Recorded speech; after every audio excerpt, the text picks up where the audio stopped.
All right, guys. So first time we've ever gone. Are we on YouTube also, or We're on YouTube and Facebook YouTube right and now. Facebook? So first time we've ever gone live here. So didn't script any of this out really. We'll see how it goes. I don't even know what are we gonna call this thing. What are we doing every Tuesday and Thursday? Gonna go live with the Q&A. Yeah, this is the JRA Q&A. JRA Q&A. We're gonna learn how to make hay with JRA with the Q&A every Tuesday and Thursday. So. All right. So if you have any messages at all, how are we looking good here? My position where I need to be. You're right where you need to Okay. be. You're All in right. focus. We got audio coming in. Kayla, actually, if you wouldn't mind, just if you can go back to the front office and just get on Facebook and YouTube and just text me as if you're getting audio and everything. Yeah, I'm gonna have to Yeah, you're good. go behind Good. Lee Here comes Kayla again. All right. Okay, so the way this is going to work is every time we come on, we're going to have a topic at hand we're going to discuss. And if you guys have any questions at all related to this topic or even potentially unrelated, just message in. We're also going to set up a phone number. It's not done yet, but we'll actually have a phone number where you can call in live. We hope to have that done by Thursday. If not, it may be next Tuesday. So what we're going to discuss today is the problem with keeping your junk removal business small. And anybody that's watched this JRA channel much knows that our opinion is you need to grow it large. We want to cover why. There's a few things and a few big reasons on why you should always grow your junk removal business to be large rather than competing with all the small guys towards the bottom of the market. Aaron, anybody watching? I'm checking that right now. Okay. So any time we get a question, just give me just let me know we got a question I've and then got we'll both read it out. chats open. It may be on a little bit of a delay, but Okay. we should Great. be good. Well, if nobody comes on live, we're gonna roll through this anyway, and y'all can watch it later. So, okay. So one of the main problems with opening up a small junk removal business, and what do I mean by small junk removal business? That's one where that's basically how we were when we started. So when we started, can I move back a little? Yeah. Okay. That's fine. When we started Junk Doctors, which is our junk removal company, we started with a Ford F-150 pickup truck and what was it? It was a 6x12 trailer with 3-foot sides. We advertised 100% on Craigslist until maybe 6 to 8 months in, we started doing Google ads. Our rates were very cheap, where Got Junk was charging, let's see, we probably had, the equivalent of our trailer is probably like a 3/4 load on Got Junk, and I think we were $300. And then Got Junk's 3/4 load at the time was probably $400 or something like that, and those prices might be a little off. We were making great money, because what we were doing, it was cash. Everything was cash. It was going in my pocket, and all expenses were being paid in cash. And we were making awesome money. I mean, it wasn't uncommon to make $1,000 a week, clear $1,000 a week in cash, which we thought was great. But the problem was, and the reason that we never approached this thing to grow it large or stay small, we always wanted to grow it big once we realized there was demand. The problem is that meant I had to be on the truck all the time to make this. It may or may not have been reported to the IR and the S 7 years ago when that was, which happens to be the statute of limitations on tax stuff.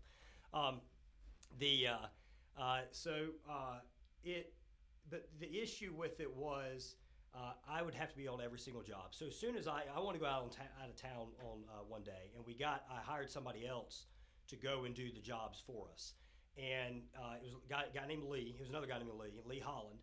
And Lee was a big guy. He was an older guy. He was unemployed. This was in the middle of the recession. And he went off and did these jobs. But the problem was when it came, he did a full days of work. And I think I cleared at that point, I may have made like $30, $20 or $30. It just wasn't scalable. Those cheaper rates, which allowed you to get those Craigslist customers and all, was not wasn't scalable. You couldn't get loans on the equipment because you're only going to get loans on stuff when you're actually earning money and you're reporting earned income. So it's just staying small is not the way to go. Aaron, any questions at all come through? Everything working good? We've got a couple of people that just came on. We got William French. What's up, Lee? Good Karma e-cycling and junk removal. Hey, what's up, Mike? There you go, Mike.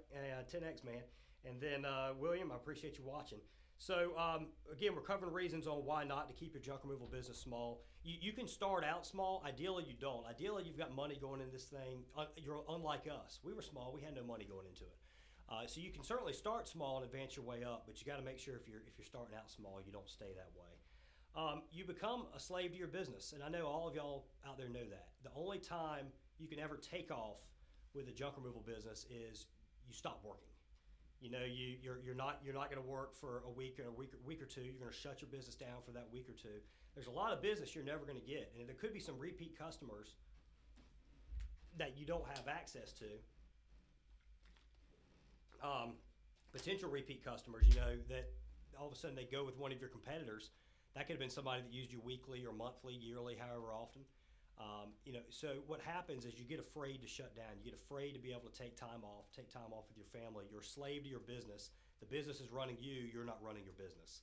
So you've always got to be looking forward to advancing and getting away from being small.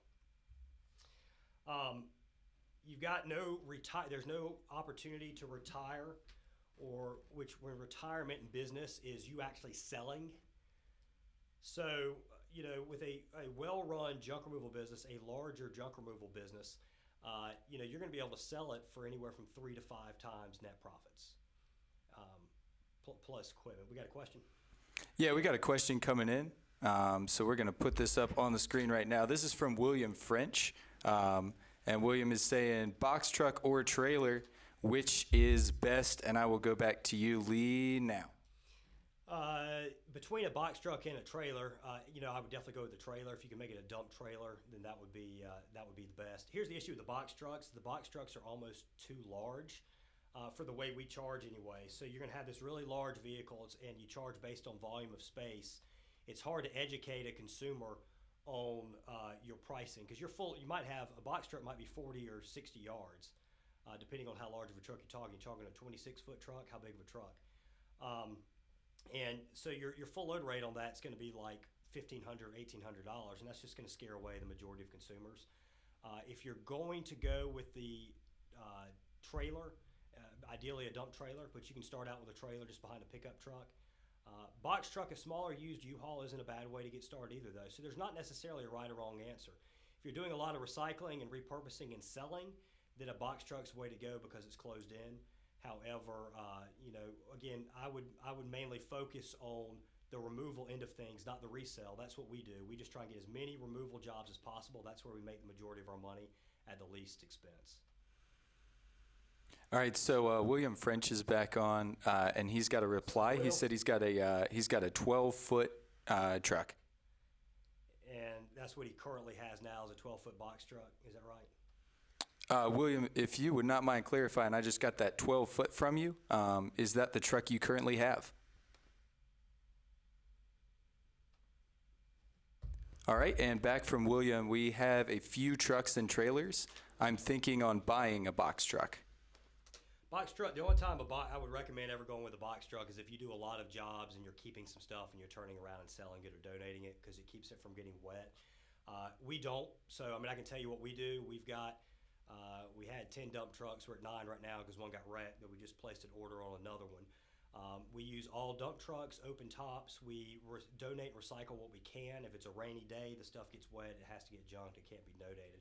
Our business model is trying to maximize as many junk removal jobs as possible because it's very easy to train employees. Again, we're trying to grow something large. We don't want a small operation. So it's much easier to scale to have multiple employees when you're mainly aimed after removal. Because what happens if you don't, your guys need to be trained on recognizing what has value to resell, and they got to be better trained on packing a truck and everything. It's just much easier to scale and grow it large if your main focus is junk removal jobs and not resell. All right, and we got another question coming in here. We've got from Junk Buddy Junk Removal. Junk Buddy. Running AdWords set at $390 a day, but only hitting $60 to $170 a day. Is it just slow because of February? Do you know your impression share? Do you know what your impression share is? We need to get this line where people can actually call in. We can have back and forth. Absolutely. So we'll be getting this live so we can have kind of a conversation from now on. But Junk Buddy, what's your impression share? How big of a market? What market?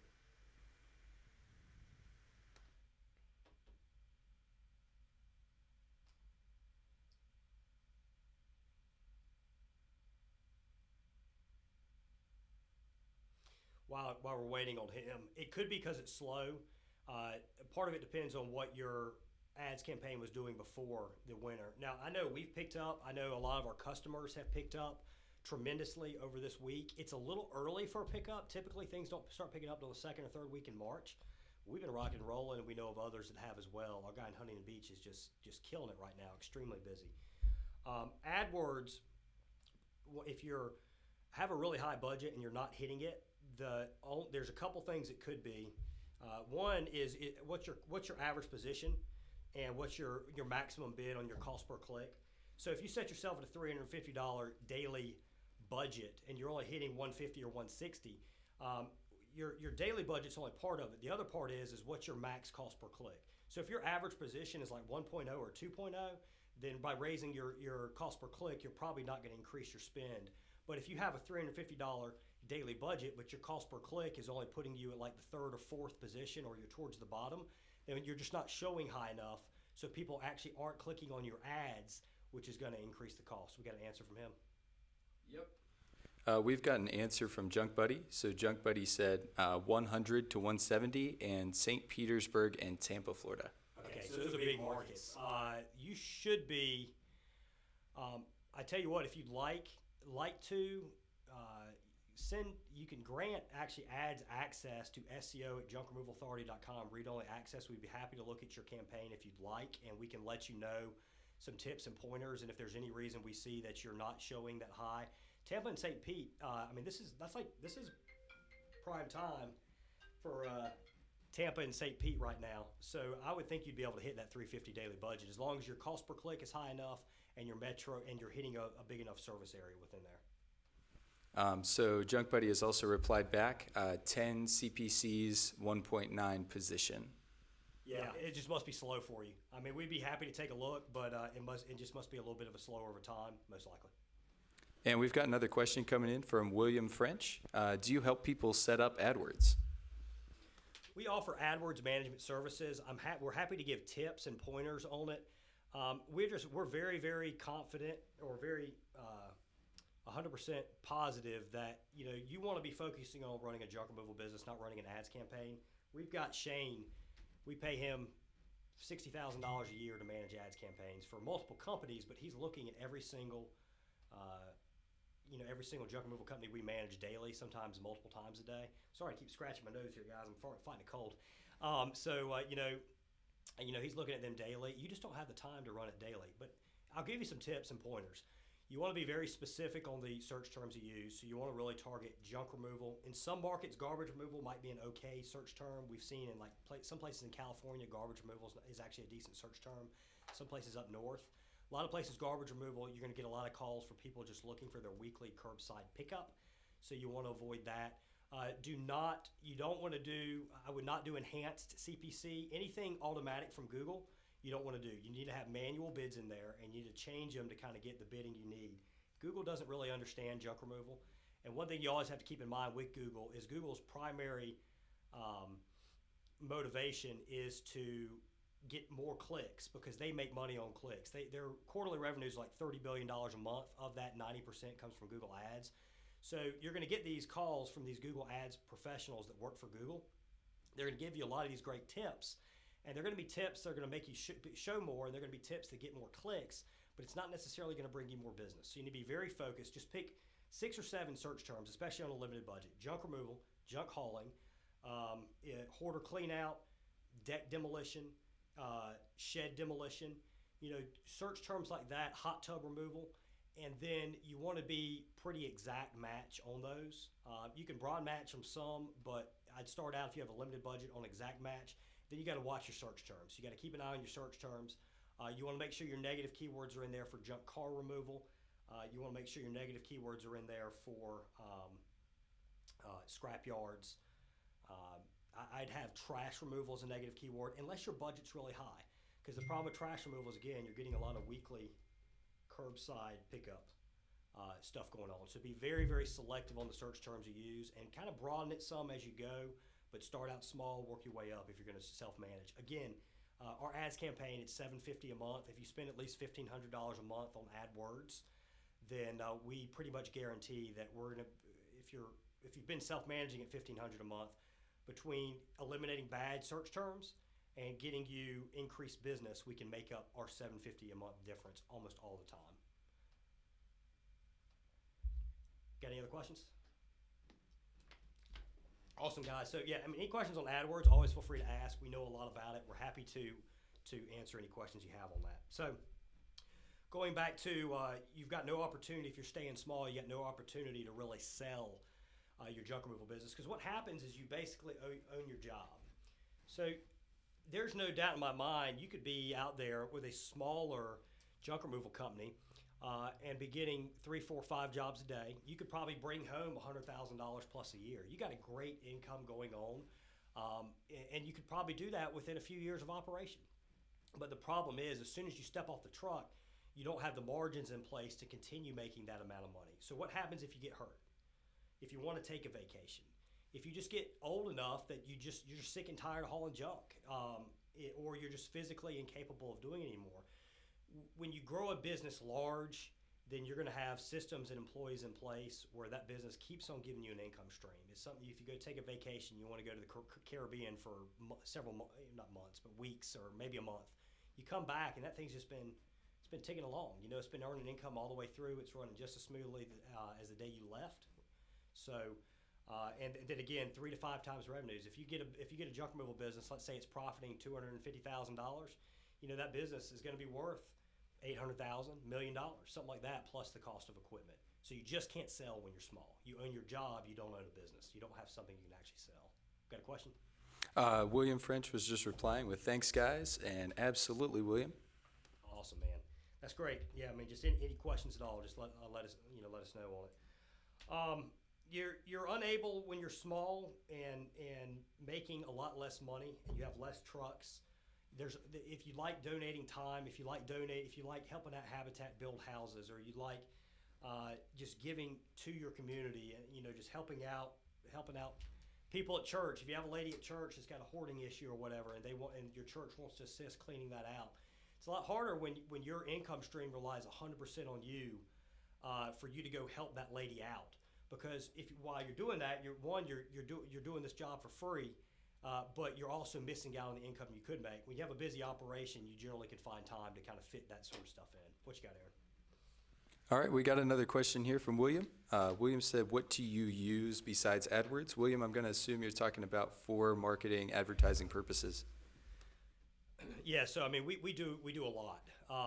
You know, AdWords was one of our obviously one of the major things we started that helped us grow large. We then started search engine optimization. And actually, as much as we talk about Google Ads, 65% of junk removal companies skip ads and go down to organic results. So if you can get great SEO, if you have great organic listings in the search results, you're actually going to get a lot better return. We do some print advertising. On print advertising, we found we generally break even on. So if we spend $2,000, well, actually we lose a little bit of money. If we spend $1,500 on print advertising, we get $1,500 or $2,000 back. So it's a wash. But, you know, again, it's building up that long-term business. It's filling in some gaps in the schedule. Otherwise, we'd have guys, we'd have to be making up work for them. Or they would just be off. We wouldn't be able to give them the hours they need, so it helps fill in gaps. Facebook ads. We do Facebook ads. It's great branding. We are fairly new to the game on Facebook ads, so I don't consider us an expert on them yet. But it seems to be we spend a couple $1,000s a month on Facebook ads. If we spend $2,000, we get $3,000 back. So it started out slow too. So the first couple months we're like, I don't know if this thing's really working, but we just kind of kept paying it. We kept appearing. We were getting activity, so we knew people were watching and people were messaging saying we're going to call you and all. And after a couple months, calls started rolling in. So Facebook is definitely more branding than direct response like ads. We're getting ready to start radio advertising. We do Home Advisor. Hate Home Advisor. Home Advisor sucks, but there's money to be had. They worry the absolute hell out of you, but there is money to be had on Home Advisor. We do Yelp. We pay for an extended, a larger Yelp listing. We don't do any other Yelp advertising at the moment. We didn't find it to be extremely effective. In California or on the West Coast, Yelp is a must. I would pay for Yelp on that side, you know, that side of the country. It's great. We don't do any Craigslist ads anymore. We quit those a long time ago just because at least around here, the leads we were getting, it just wasn't worth all the calls. For every one good lead, we'd have 50 bad ones. It was just taking up too much time. So we do a lot. We're about to start doing a lot more. Like I said, radio is the next thing. We'll probably start in springtime.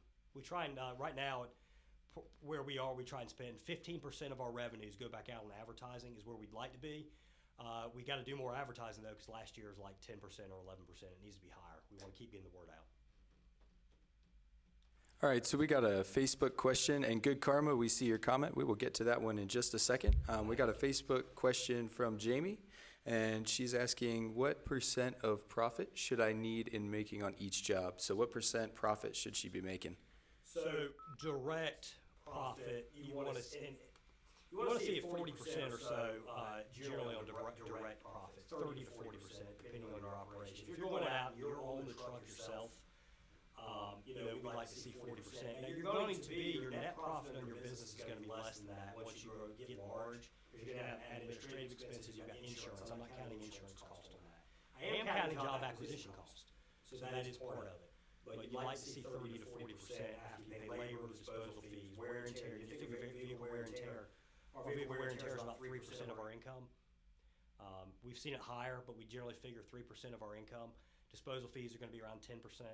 Our labor is going to be around 25%. So we want to get somewhere in the 30 to 40% range once you figure all those expenses. We do have a really good video on that, and I can't remember what it was called. Was it called Aggressive Advertising? Is that what it was? So that video actually doesn't have a whole lot of views, but there's a lot, I think because it's very informative, it's not very entertaining. It's a lot of numbers, but I would encourage you to watch that video because I think it'll help you out. What was the other video we had, Aaron? There was another one we did as far as the difference between net and gross. Wasn't there? Yeah, I don't remember what that one's called either, but it might just be called gross versus net profit. Something about knowing the difference. Yeah, something like that. But 30 to 40% if you're in that range, great. Those of you on the truck, especially if you're by yourself, you're going to have a lot higher margins. But you need to be doing more volume. You need to be hiring people, so you should expect 30 to 40% direct profit on each job. And I do apologize, Jamie. I said she, and I was thinking you were a different Jamie. So I apologize about that. Jamie is one of our junk removal guys, and we are back. We're North Carolina. You identify with whoever you want to identify with. And we are back onto YouTube, and we've got a question from Good Karma, e-cycling and junk removal. Do you recommend Google search partners? It depends how big of a, if you're maxing out your budget, yes. But if you're not hitting your budget, then no. I would stick with mainly search results. Google search partners, again, if you've got extra money to spend, the guy in Tampa, if you're just showing on the actual search engine results page just directly on Google, you might want to look at doing partners. But if you're maxing your budget out already, just stick directly with Google. Hey, while we're talking about that Bing, the cost per click on Bing's a lot lower. Typically, it's normally older people on Bing, so like 55 plus. And the reason older people use Bing is mainly because they get a computer, they're not all that tech savvy, and they've got Internet Explorer, which the default search browser is Bing. So they're doing some SEO efforts on Bing and even some cost per click on Bing, whereas Google in a market might be $12 or $13 cost per click. Bing, you might be at like 2 or 3. A lot less demand, but there's still jobs to be had on Bing. We ourselves do Bing. Got anything else? Yeah, we've got a couple of questions rolling in here. First, we got one from Brandon. Brandon says, what percent of your revenue is resale of goods? We've sort of already touched on that, but we can go through again. Yeah, so guys, our model, we don't really do hardly any resale at all. When we first started, we did. As we grew, it became harder and harder when you had multiple employees to bring stuff back, sit it out. We didn't ever take the time to, what we really need to do if we want to expand that is we need to have a mini transfer station, and we don't. If we had a mini transfer station where everything we took was brought back to this station, unloaded, sorted through, stuff that could be sold was put together, stuff that needed to be recycled was moved over, then that would be the only way we'd be able to do it. So almost none of ours is resale. Now we do some scrap, we do some recycling, but it's negligent. It's very little of our income comes from recycle and resell. We get some criticism on that, and are we 100% right? I don't know. I know there's money to be had on the other end, on the resell of it and the recycle end of it. But I also know that I try and stay focused on just a couple things, and as soon as you're focusing on a lot of different areas, everything tends to suffer.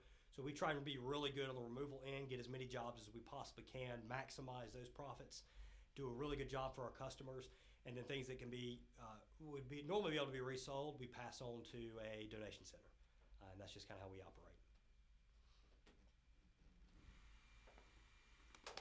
And we've got a question here from Junkin Jack Flash.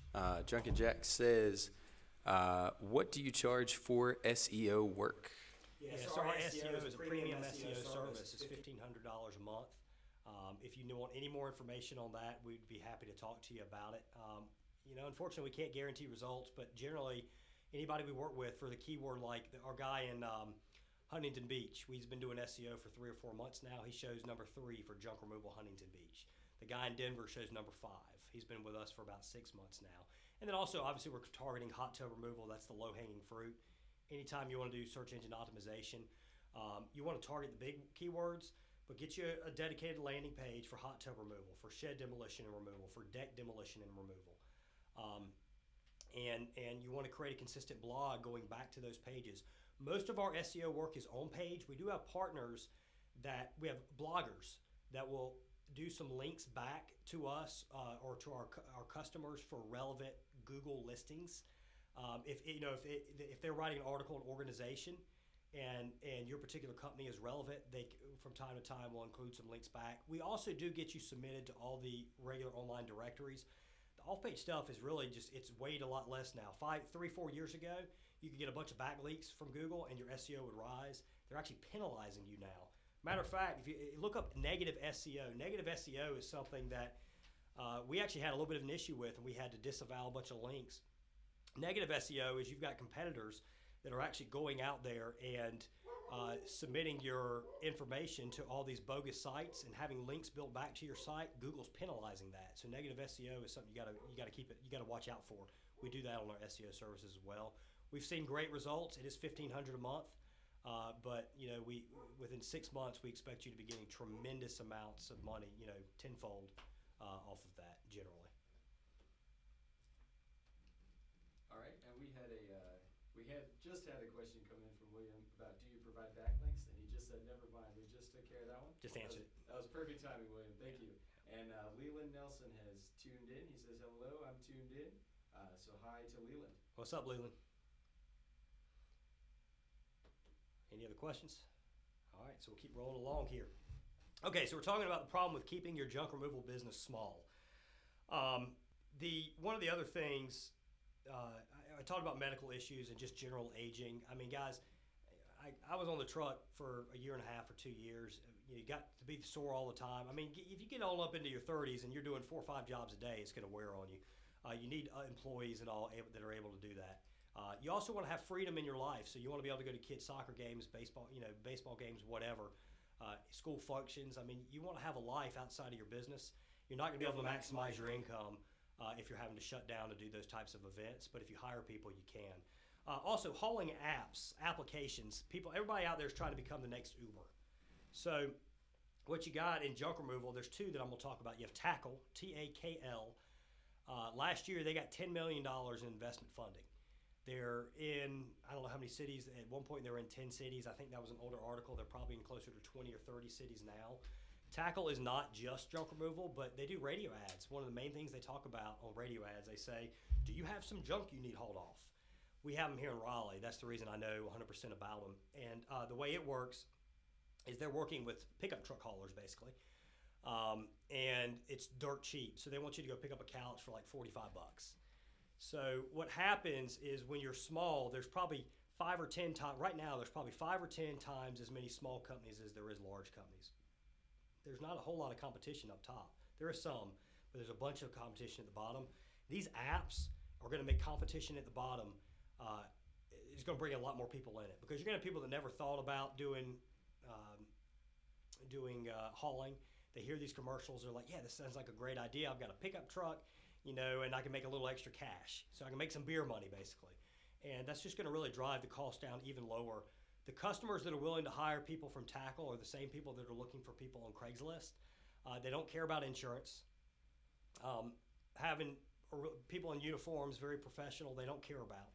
So the people that are going to use the Tackle app is going to take business away from everybody that's mainly getting stuff off Craigslist or Facebook buy sell trade groups. It's just going to cut in. It's not really going to affect the guys at the top though, because the people that hire the guys at the top want that sense of security. They want the professionalism. They want to make sure things are done right. They don't mind paying more for that kind of good feeling that they get from a great company. Junkin Jack Flash says $1,500 a month isn't feasible for a small company with little income. Well, it's if you don't pay it, you're never going to get large. So generally, it's kind of what I tell people. Everybody always says I can't pay $1,500. It's too expensive. Well, you got to look at the value you get. If you go off and you spend $400 a month with an SEO company, and they don't bring you any extra business, you're basically just pissing away $400 a month.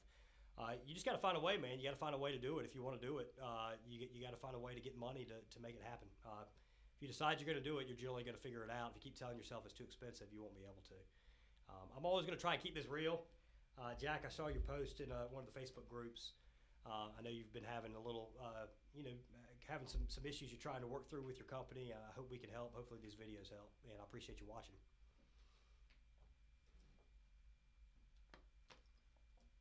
Any other questions? All right, so we'll keep rolling along. On those hauling apps, I guess we covered that enough, but Load Up is another one. So Load Up's a bit better. If Load Up's in your area, they're 20 to 30% discounted rates generally, but it's not as cheap as Tackle. So becoming a Load Up vendor might be something you want to look into. I've seen their rankings rise organically, so that might be something you want to look into. TaskRabbit's something else. They talk about junk removal. It's aimed at, again, the pickup truck and trailer haulers. There's just so much, and all these videos, these YouTube videos that guys are putting out, there's going to be, I keep encouraging everybody to go large. Most of you won't. Most of you won't take the chance to grow large. So, we won't be adding a tremendous amount of competition at the top, but a lot of guys that are putting videos out, they're single truck operators out on the truck all the time. They're just bringing more people in. They're just feeding more people in. It's just going to increase competition. So you got a lot more competition on the bottom. You need to be up top. All right, we got another response from Junkin Jack. And Brandon, I see your question. We'll go ahead and get to you in just a second. We just want to wrap this one up real quick. So with Junkin Jack Flash, he says most customers in Long Island, New York, don't care about where you dump. They don't want to pay for the dump fees. And he says we pay $150 a ton. Yeah, it's actually a little cheaper than I thought you would pay. We've got a couple customers in certain parts of Long Island. What's that county there? Nassau and Suffolk County. So he's not doing SEO with us right now, but I mean I know about that area.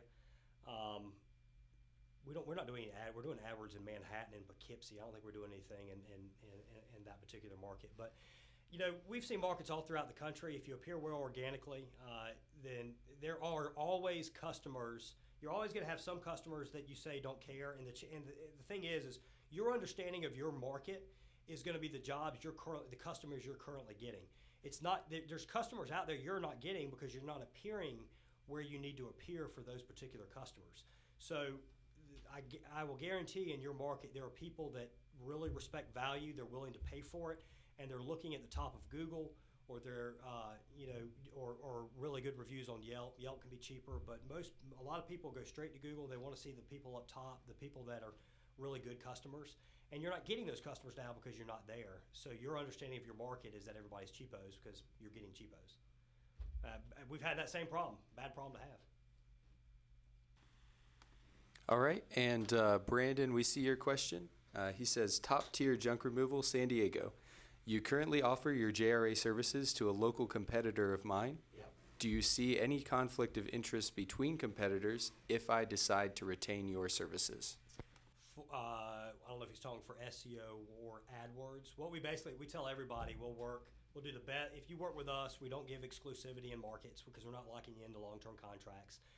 If you come to us and let's say it's AdWords and you have an AdWords budget of $1,500 a month and somebody else, this is theoretical because the company we work with in there is not this high right now, but let's say he's at $3,000 or $4,000 a month, then we're going to run his campaign to the best of our ability at $3,000 or $4,000 a month and run you at $1,500 a month. We are always upfront, so if there are certain markets where we have multiple people in, and we always tell them, hey, we're about to work with this company.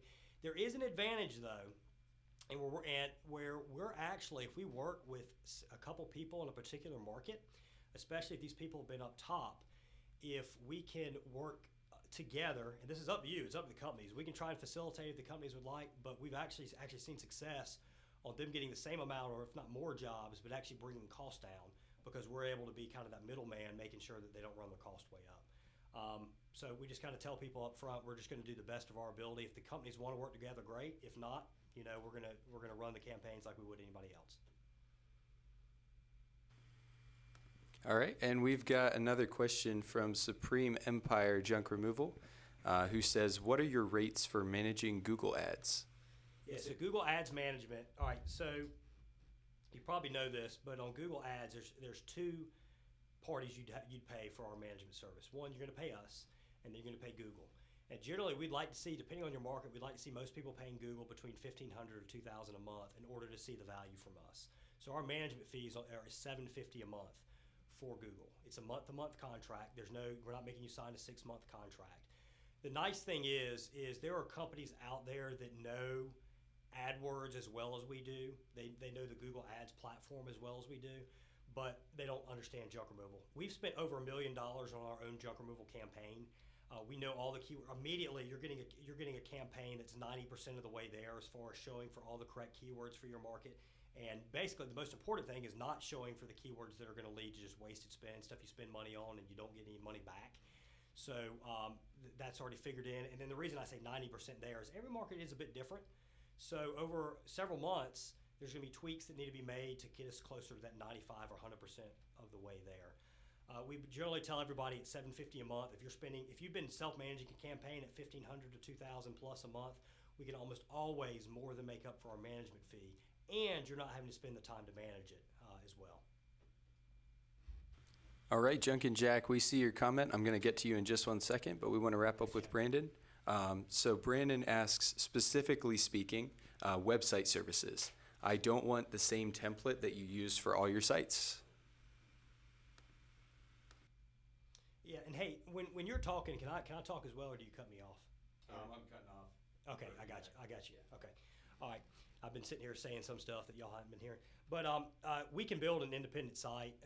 We've also got multiple types designs. We can do an independent site if you'd like. So I mean, if you'd like it, but I mean, you pay for it all up front. I mean, it's several $1,000s.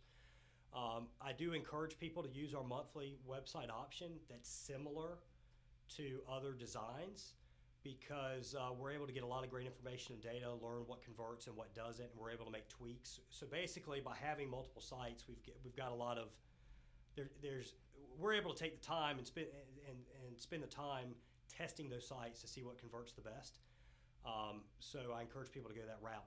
As far as, I think what you might actually be referring to, I might not completely understood the question, is we've already got somebody in that market with that design. You would have a separate design. It wouldn't be the same design. It would be different. And Brandon, I'll actually speak to that. I'll elaborate even a little bit more on what Lee was saying. So we do actually have, right now, we have a couple of clients that are website clients in the same market in an area in the country. So we have basically our primary site and an alternate site. So every time, we increase a website client in the same area, we're not going to have the same design. So that way, if a customer ever lands on 2 of those sites, they're not seeing all the same images, they're not seeing all the same, content and everything. It's all going to be unique for you. And then Junkin Jack has a couple of questions coming in here. The first one is, I have great reviews on Yelp, but Yelp hides them because I don't pay for their services. Yeah, there's nothing. Am I good? Am I live? You're good. All right, man. Yeah, dude, Yelp sucks. I hate Yelp. You've got a lot of great reviews out there, and they have some crazy algorithm that hides them.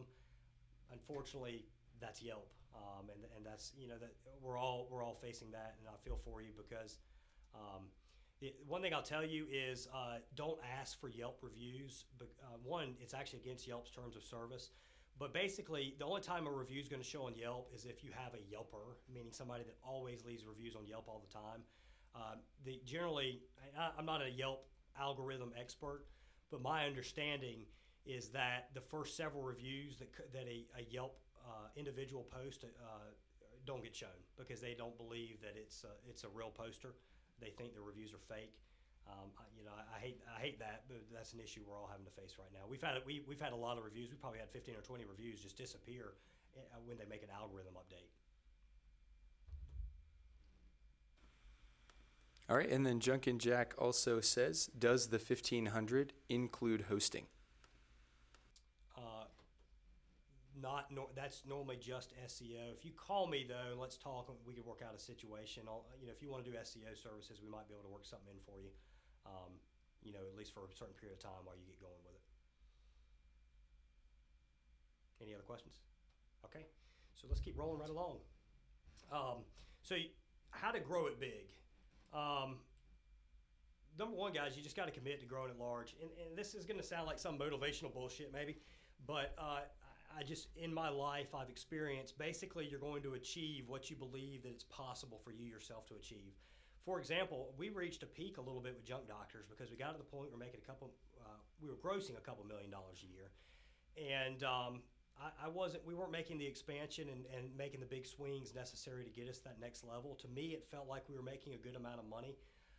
And then we started, when we looked for a way to expand, but we didn't want a franchise. So we thought up a junk removal authority. We started JRA. The first several months of JRA, we kind of limited a little bit on what we accomplished as we were getting the word out. And then, we just started setting a lot larger targets. And whenever you set large targets, that forces you to hire people. I mean, we're hiring people now. We didn't have revenue to pay. Now, junk doctors can supplement it. But I tell you what's crazy is every time we've gone off and we've hired, Aaron was our first employee. That's the man behind the mic you hear right now. We hired Aaron and our income went up. Then we hired Zach for a call center. Income went up. We're doing another call center hire now. We hired Kayla for additional content creation. Income went up. So what that's allowed me to do is focus mainly on sales, making sure, and content creation. We're going to do a lot more content creation. We hired Kayla so we could start putting out a lot more content, which will increase the exposure for JRA. With junk removal, it's the same thing. If you go out and you get a brand new truck, you're going to mentally force yourself to make sure you go out there and you fill up the truck schedule. Will it make you uncomfortable? Hell yeah, it'll make you uncomfortable. But I found that being a little uncomfortable, a little stressed tends to make you go out and meet people. It makes you network. It makes you do SEO, which 1,500 a month. When we first started SEO, Jack had the same exact impression. The first company we did SEO for, we paid $500 a month. Because we called a company, they were $3,000 a month. It was like, shoot, I can't afford $3,000 a month. So we settled on a company that was $500 a month. We paid them $500 a month for 3 years. What is that? 500 times 12 is $6,000. That's $18,000. And we might have had a little bit of results the first month or so, but it got to a point he was capped. He could not get us to that next level. We kept paying him $500 a month because it was a small enough amount that it was like, it's just $500 a month. Maybe this is going to get us to that next level. If you make that commitment and you do something you spend money on money you don't have necessarily now, money that you don't have the income stream to support. The idea is once you spend it, you'll start getting that money. Admittedly, SEO is not instantaneous. If you spend $1,500 a month with us, it might be 3 months before you start getting extra business from it. That's just this stark reality of SEO. Maybe it's not that, but I mean that could be how it works out. Just guys, you really just gotta make a commitment. Get out there. Just have faith. There's gonna be hard times. If you take a loan out on something, I'm not against taking out a loan if it's an income producing asset, for sure. In order to get large, we'll get to questions just 1 second there, Aaron. You need a really reliable truck. You can't be dealing with downtime. Do not be afraid to get a new truck. Don't be afraid of payments. We did first 6 trucks we had were used. We had a lot of maintenance issues with them. Most of the time, our payment, if you add up the amount of money we spent on maintenance, it's like, well, we could have a brand new truck paying almost the same amount. and had a lot of extra reliability. Still like used trucks sometimes when you first get started out, but don't be afraid to go new. Again, guys, you got to hire. You got to get a crew out there. You don't ever want to turn away jobs. You always want to take same-day bookings. Only way to do that is with multiple crews.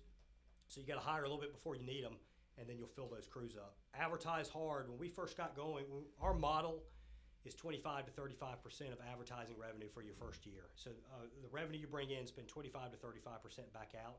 That'll come down to 20% in year 2. It'll come down to 15% in year 3, somewhere in there, give or take. Advertise hard. The only way people are going to do business with you is if they know of your company. Every time you get a customer, you do a good job for them. It's a repeat customer. It's a referral customer. And it's a customer that's going to leave a review online, which is going to lead to more business. Could also be a potential contract customer. We have apartment complexes that found us on Google, paying us $15,000, $20,000 a year. So I mean, you get 10 of those companies, you got a good business going. And pretty much all of them, not all of them, but half of them found us through ads. The other half is us, us knocking on doors. Which, if you don't have a crew, if you're out there on all the jobs, you're not going to be able to do that. Follow up with customers, making sure they're happy. So once you have crews, you need to pick up that telephone. You need to call them up. Say, hey, this is Jack with Junk and Jack Flash. We had a crew out there yesterday. Just wanted to make sure that junk removal appointment went well. They say yes, and just say, okay, that's awesome. Really appreciate your business. If we can ever do anything else for you, please let us know. Then we follow up with the thank you cards. We'd send them a handwritten thank you card. Thank you so much for doing business with Junk and Jack Flash. Please let us know, if there's ever anything else we can do for you. And the key to long-term success is, again, that repeat business, contract business, getting those reviews and getting those referrals is absolutely huge. All right, what kind of questions we got? And All right. Aaron, we got about maybe 10 minutes here, so guys got about 10 minutes left. Got it. So we got about 10 minutes left. Jesse Burton is signed on, says, hi, Lee. So, hey, Jesse. And then Junk and Jack Flash has a problem here. He says, one problem I have is I'm going to be moving from Long Island to Oklahoma in October.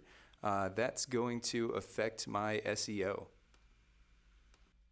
Yeah, I mean, Jack, you're going to be restarting. So I would not have us do SEO for you until you get into Oklahoma. You might want to I would go and get a site built for that area. If you want to use your existing website, you've got some experience, that domain's been around for a while, so you have some history. So I'd use that existing site. I would immediately, I think I've looked at your site once. I'm not 100% familiar with it. But if it's a good website, I would go and get landing pages up for whatever city in Oklahoma you're going to move to. That way Google can go ahead and get that indexed. No reason to start SEO until you get into that market. Or, if you wanted to do it a couple months before you get into the market, if you're willing to spend that $1,500 a month when you know you're not going to get any income from it because you're not even there, then that could position you well for once you're actually in that market. All right. And Jesse Burton says, we currently have an SEO program. We are a bin rental business, trashconnection.ca in the Toronto area in Ontario, Canada. How should we spend $5,000 to $7,000 to advertise our business? Great question, Jesse. Okay, if you're doing bin rental and junk removal, depending on your market, I mean, you just the first thing I would do is maximize Google Ads. So, what's the maximum you can spend in your market? And there could be, maybe you can't get to $5,000 a month. I'm not a huge fan. I'm not a fan at all of diversity in advertising. Find something that works and works well for you and is profitable for you. And a lot of markets, that's Google Ads.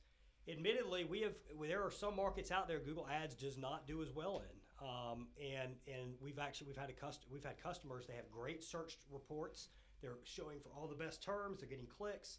The jobs aren't necessarily there. So we've shifted them over to an SEO strategy. That's very rare. Most markets, Ads does great. But if you're in a market Google Ads doesn't respond to, you got to look to other ways. If it's Facebook, if you find Facebook advertising works for you, maximize your spending on Facebook. So put as much money as possible to that particular advertising avenue. Once it won't take any more money, you have excess, then you move on to something else. Google Ads is would be my primary recommendation. I would also have SEO. I think you said you had SEO. See where that leaves you. If you still have money remaining, I'd probably look towards Facebook ads because, again, we're seeing, it's not been extremely profitable. It's more branding for us, but I think long term it's going to be great. We've only been doing Facebook ads 3 or 4 months. If we spend $2,000 on Facebook ads, we'd be getting about $3,000 back So it is working, and I expect those results to increase over time. One more thing on Facebook ads. First month we got very little. I think we spent $1,500 and got nothing, or maybe one job. So it's not direct response. Don't give up on it. If don't give up on any of this advertising just 1 month in. And then we got a follow up with Jesse Burton. What is your experience in the Canadian market? Yeah, we got no experience at all in it. I think we're smart enough people. We can learn. I think junk removal is similar enough. If you have an existing ads campaign, I think our understanding of junk removal would allow us to do a better job in your current ads company. But I mean, like down a lot of parts in the U.S., the keyword rubbish isn't all that big of a deal. And I think up in Canada, that's a pretty good keyword. So I have a very limited understanding of the Canadian market. We'd love to learn. If you'd like to work with us, that'd be great. And Junkin Jack Flash has sent over the URL for junkinjackflash.com, so we'll take a look at that. Can you put that on the screen? Can they see the broadcast? We are gonna try. Bear with me, guys. If the screen goes dark, I do apologize. We're gonna do our best to pull this up here. Turn me on live too.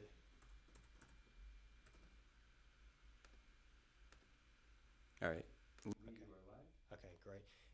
Aaron, we need to get a screen up here for this next episode where I can actually see what we're looking at here. Are you able to turn that computer where I can actually look at a site? Yeah. Okay, well, make sure you don't disconnect everything. I'd be happy to look at it, though. I can pull it up on mobile. I got it right here. Okay. Close up. It doesn't look like it's going to let me. It's not broadcasting. Cast it right now. Okay, all right. I tell you what, well, we'll look at it, Jack. I'd love to be able to cast this, but apparently we can't. Are they hearing me right now? Yes. Okay, awesome. It's on you. Okay, Jack, I hate to say it, we're not really set up like we need to be for me to evaluate your site.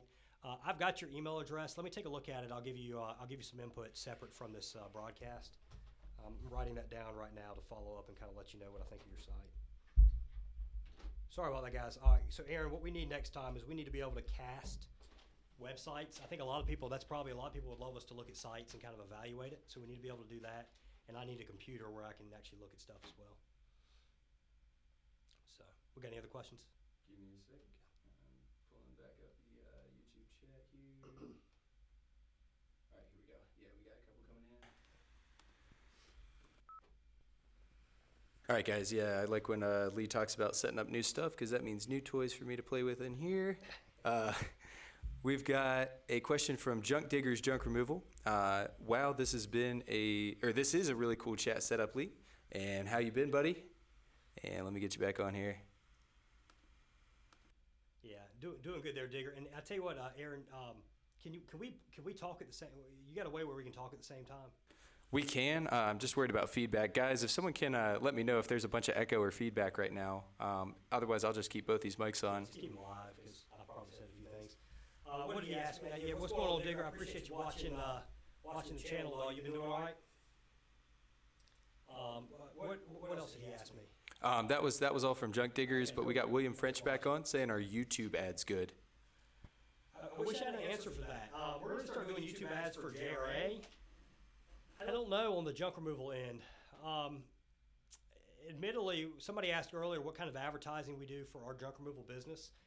One of the things we're exploring is actually beginning to do YouTube videos for junk removal.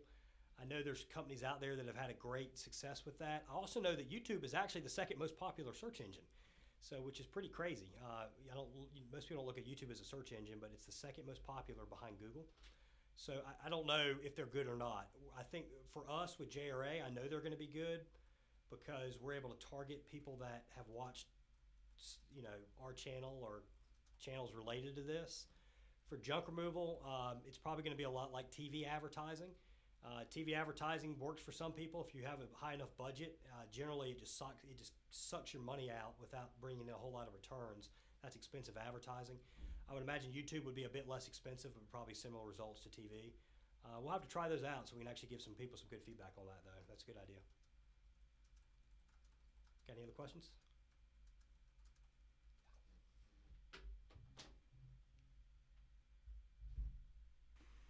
And yeah, thanks for the feedback, guys. We are getting some bad echo. Fortunately, I know how to fix it, and it means some more fun new toys for me. So this is all good.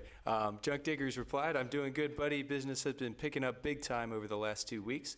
Just wanted to let you know the volume is going up and down on the feed." I got it. I'm tracking the issue here. We are going with a little bit of a jury rigged setup right now. There's a box that I can get. It's just a pretty expensive one. I was seeing if I could do it without it. But it's this fun thing called a black magic. That's what I do for fun. We got Junk Guy Sacramento on. How's it going, Ivan? And who do you use for review generation? Yeah, so we're using a company called Best Local Reviews right now. I don't know as if it's the best. I think it's probably a bit expensive. When we started using it, they were one of the few review generators out there. So here's my recommendation on review generation. You need to be able to send an email or text message to your customer, and send a link directly to the Google listing where it brings up the star rating. So immediately they hit a star rating and they post their review if they're logged in on Google. Same thing for Facebook. It goes directly to them. Best Local Reviews used to be actually really cool, but they can't do it. They lost a lot of their advantage. What used to actually happen is Best Local Reviews would send out an email, and they would the customer would rank the job you did between 1 and 5 stars. And if it was ranked 5 stars, then it would actually bring you to a page where you then were able to go onto Google, Yelp, Facebook, whatever, and post a review. If you did 4 stars or under, it took you to a separate review page where you would just leave a review of how the job went on that particular page. So it was a little operating in the gray there. It was keeping bad reviews from going to your Google and Facebook page. I think we only ever had 2 or 3 bad, what I would consider like less than 4-star reviews, and maybe one-star review from a completely unreasonable customer. But any of those sites out there, the key thing on getting more reviews is at the very end of the job, you ask the customer for a review. And the guy that did Best Local Reviews has got some good videos on YouTube. So even if you don't sign up with him, I'd watch his videos. He's found it's like 80% more reviews if you ask the customer on site if they mind leaving you a review. So for example, what our guys do, or supposed to do, they probably do about 70% of the time, is at the conclusion of the job, we say, let's say Aaron was the customer. Say, Aaron, really appreciate your business today. Would I be able to send you a email or text message that'll have a link to where you can let us know how we did by posting a review online? Would you be willing to do that to let us know how we did today? And if they respond back, then we'd say, thank you very much. We really look forward to reading what you have to say. You also want to send that email and text message to that customer while you're standing there. Don't wait till you get out of the truck. Don't wait until you get, till lunchtime or the end of the day. Send it immediately, and you're going to get a lot better results. Got more questions? All right, and we've got a comment back from Ivan, and Ivan said, I just started to use nicejob.co, and then we've got Blake Gordon on Facebook, who also asks for thoughts on House Call Pro for CRM and the other aspects of that software. Okay, so House Call Pro I like a lot. I think it's a great platform. There's 2 things it does not do very well. The online booking system it brings you to a separate page. I don't like that. And it doesn't allow for zip code routing. We are working with a company that should be able to bring along, it's an existing platform. They should be able to bring along almost all the features House Call Pro has, in addition, address the concerns that we have. I hope it's done within a month. I don't know. We're kind of working a little bit on their time schedule. Once it is done, great. As far as House Call Pro, though, until that's out, I think House Call Pro for a smaller 1 or 2 truck operation is the best thing on the market. Very intuitive, awesome features for customers. They got a great platform going, for sure. And Aaron, we probably have time for maybe 2 more questions, and we'll need to wrap this down till Thursday. Got it. We don't have any new ones right now. Oh, we don't? Okay, great. So, guys, I think am I live right now? Yep. Okay.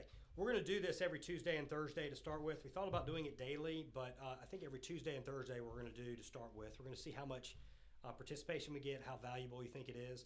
We are going to try and set up something probably on a Wednesday at least, get a 3rd day where we actually interview we bring another junk removal business owner on live.